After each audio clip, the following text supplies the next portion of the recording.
just read these notes of Mrs. Brady We'll let the Senate about President continue. this meeting with Trillanes in Beijing. And one, Senator, this is dated 17 August 2012. These are notes made by, I have it here with me, the official copy. But I had it enlarged because I have a problem with reading. And I will read it to you. Yes. This is my own time now. One, Senator Trillanes requested that no notes be taken. Two, what the Chinese want is to tone down the rhetoric. He met the night before with senior Chinese MFA official, Ministry of Foreign Affairs. Three, Senator was initially approached by Executive Secretary. Four, when he got involved, it was in the height of the problem. He had to find out what was happening, so he tried to see whether this was a move of the Americans. He was suspecting the Americans as involved in the conflict. He ascertained that they do not want any conflict, especially in an election year. I think the word "they" there refers to the Chinese. Five, on Secretary Del Rosario, U.S. has already let him go. Binitiwan na siya. This is the note of Brady. In the July meeting, Hillary Clinton did not speak up for us. Secretary Del Rosario is committing treason. This is a senator of the Republic calling our secretary a treasonous person. In a foreign land, he does not even know when treason arises. Six, we are internationalizing the issue because of Secretary Del Rosario. This is his move. Seven, there was never any negotiation between the Chinese and the Americans. Just a meeting with Kurt Campbell. Mr. Campbell was not a negotiator. Besides, Secretary Del Rosario was not there. Eight, the arrangement being looked at by the senator, meaning Senator Trillanes, was one side would leave first, then the other side, then the next, etc. They were talking about the manner of evacuating Scarborough. He then received a call from Pinoy saying, why are the Chinese still there? When there was an agreement for simultaneous withdrawal, he thought to himself, this is not the arrangement. He was protecting the Chinese. He asked Manny V. Pangilinan to ask Secretary Del Rosario to keep quiet, to quiet down. This has now happened. The two go a long way back because it was also Secretary Del Rosario who introduced Mr. Pangilinan to the Indonesian businessman. During the days of the PLDT, Secretary Del Rosario confronted the Yuchenko Group, Isla's shareholders, and threatened them. This is a senator talking back against a cabinet member. 10. The 2+2 meeting in the U.S., Mr. Pangilinan was paying a lobby group to get that meeting. This is number 10. It says the 2+2 meeting in the US, Mr. Pangilinan was paying a lobby group to get that meeting. I do not know what that 2+2 meeting was all about. We thought all along it was with the accord of the US. 11. The FA was the one who kept releasing press articles. Now the press is turning their back on Secretary Del Rosario. In this way, he is being marginalized. The release of the picture of a man planting flag on Panatag is from the 1980s, so this was rehashed. On the Hasa grounding of the Chinese frigate, there was supposed to be no press release, but when the DFA got hold of it, it released it to the media. The ramming was also an incident that was released to the press. Trillanes wanted everything that was happening in Scarborough to be made secret so that it will protect the interest of the Chinese.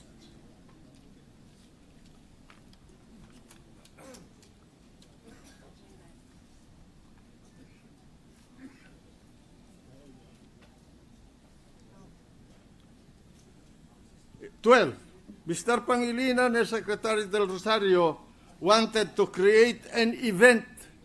He was accusing these two of manipulating a war condition to divert attention from the Reed Bank. The findings there were not substantial, so Mr. Pangilinan asked the Chinese group not to release the findings. They needed time to ensure that they can recover their investment first, sell off to another buyer. Imagine. What a senator. Nakakahiya. There were alarmists. 13.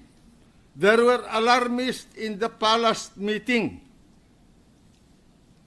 when Secretary Del Rosario presented the invasion of Luzon. I was there.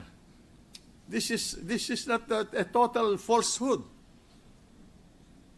So nabilog ang ulo ng lahat. You saw this in the meeting. Even Senate President Enrile wanted to cut relations. This is very alarmist. This gentleman is foisting falsehood. I was there, President Aquino was in front of me. I was directly in front of him, and he was the Secretary of Foreign Affairs, poor Secretary of Foreign Affairs, who was being pilloried by this novato in foreign relations, accusing him of not knowing his job. And I said, I support the position of the Department of Foreign Affairs. We should involve our allies and friends in this discussion because we cannot handle the Chinese on a bilateral basis. But he was insisting on a one-on-one dealings with China. What bargaining position do we have? He's supposed to be a trained military mind, but he does not know anything about military strategy.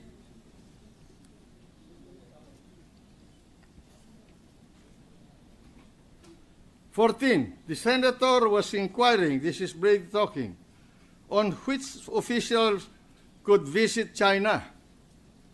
Because the Chinese side were angry with Pinoy, they suggested his kalaban, the vice president. Imagine intriguing between the president and the vice president. Senators thought perhaps Mar Rojas na lang. The Chinese side said an official could meet Chinese vice president. 15. In Panatag Shoal, there was never a problem about their presence. From 66 boats, this was reduced to 3. The Chinese side said they will eventually take out the rope. they may eventually have given time.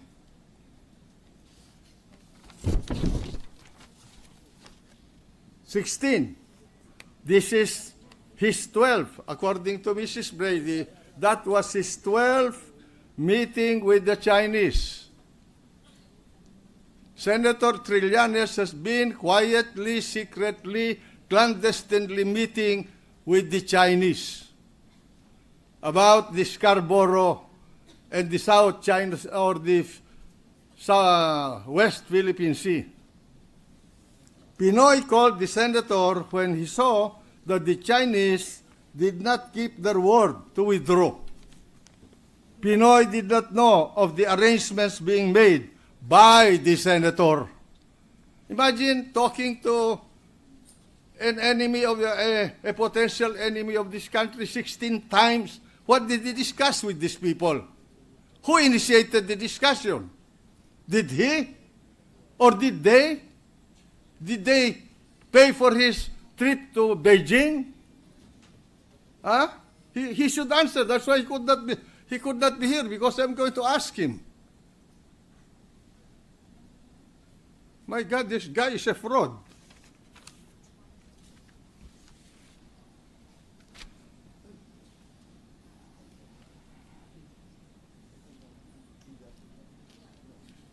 Where was I?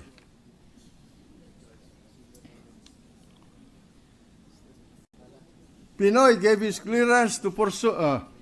17. Pinoy did not know that talks were suspended with the Chinese for 2 weeks. 18. Pinoy gave his clearance to pursue initiatives on back-channel talks. This is his representation to Mrs. Brady. 19. In the Philippines, no one cares about Panatag Shoal. He said to Mrs. Brady, sa Pilipinas, walang may gusto na sa atin yung panatag, yung Scarborough Shoal. Yan ang sinasabi niya. Pilipino ba yan? Makabayan ba yan? My God, what kind of a senator is this?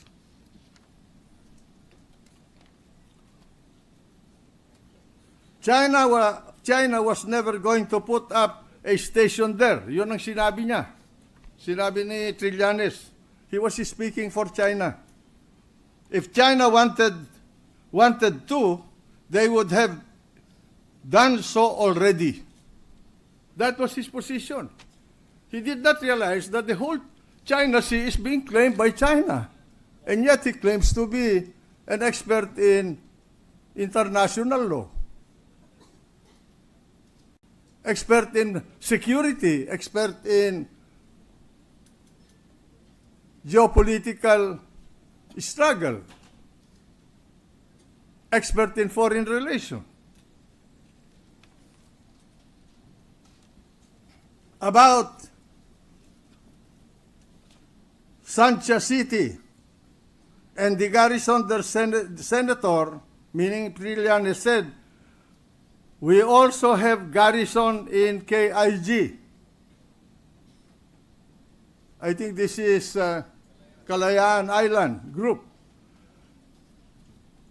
Garrison ba yun? Ako nagpalagay nung airstrip doon para mabigyan natin ng ayuda yung ating mga sundalo doon. Pero hindi garrison yun. Hindi kagaya nung sinusuportahan niya na bansa na meron na mga fortification doon. Para sa kanya, hindi fortification yun. Laruan lang yun. Ewan ko sinong nagturo sa kanya sa Philippine Military Academy. Besides, this is for their domestic audience. Domestic audience daw. Pero kinukuha nila ang lugar natin. Pero sa kanya, parte lang ng politika ng China ito. Oh, the Chinese could have attack our garrison if they wanted to. What a military mind. We also have a sunken ship in the area which we did on purpose. So, ito pinagmamalaki niya. Siguro, baka siya ang nagpalubog dito. Pero hindi ko narinig ito when I was still in the Defense Department.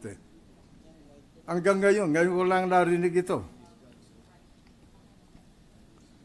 He told the Chinese, Trillanes told the Chinese that we cannot enforce our coastal protection. That is the kind of a Filipino senator you have here. He told the Chinese that we cannot enforce our coastal protection. Our fishermen are living on subsistence fishing. They cannot therefore fish too far. Ibig niya sabihin, pamigay na lang ninyo yung Scarborough Shoal. Tumakbo tayo. Sapagkat tayo ay mga duwag. Ha? Magkukunwari, pupunta sa galerya, magpapakita sa media para tumakbo lamang.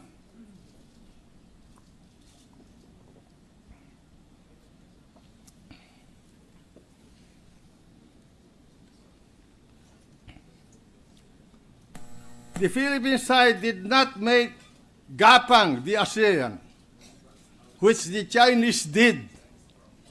Kalahin mo, sinasabi niyo dapat gapangin natin yung mga ASEAN dahil gumagapang daw yung mga inchik sa boto. Ito, yung tungkol sa nangyari sa Cambodia.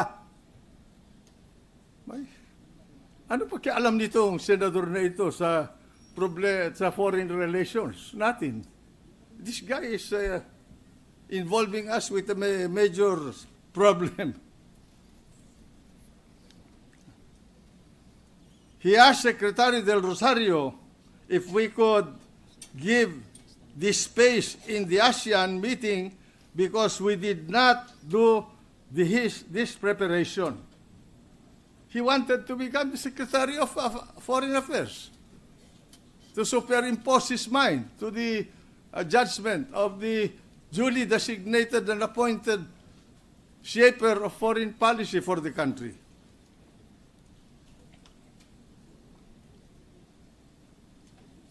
So, now, we fought with everyone. Sabi niya, lumalaban na tayo. Ginapang ng China, pero hindi natin ginawa. Akala ko ba gusto niya peaceful, pero gusto niya makipaggapangan. On the issue of bananas and tourists, they can be fixed quickly if the Chinese leadership wanted. Ayos na ang bananas. Inayos daw niya. Pinagmamalaki niya. Siya daw ang nagpaalis ng mga 40 vapor ng China doon sa Scarborough Shoal. Yun ang pinalalabas niya eh. Pinagtatawanan lang siya. Maski sa Malacanang, marami nabubuisit sa kanya nung nandun kami, kaya lang hindi ko na sinabi sa kanya. The Chinese side suggested a visit of the OTC Secretary to China. Sinabi niya. On the Chinese ships that did maneuvers towards Philippine ship, he said, meaning Trillanes said, that these are ordinary moves that ships would do. Ba, napagkagaling naman itong admiral na ito.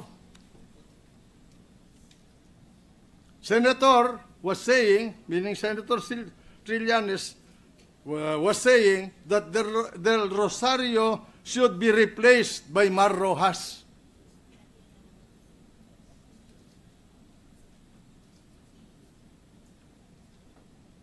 Knowing that reports are coursed through DFA, Senator said he would give an alternate channel so that communications can go directly to the palace. He arrogated unto himself to become the channel of foreign policy from him to Malacanang. I do not know whether the President knows about this. Can go ahead with bilateral. China also want this. He was suggesting and working for a bilateral negotiation with China. And in that meeting in the cabinet, it was agreed that we should not do that. I do not want to discuss anymore the sordid matter. It's enough that I read these notes of Ambassador Brady to unmask this Phantom of the Opera in Philippine politics. I have here his white paper on the Department of Foreign Affairs, and I would not bother you about it. If you want to read it, I will give it to you and read it. Thank you.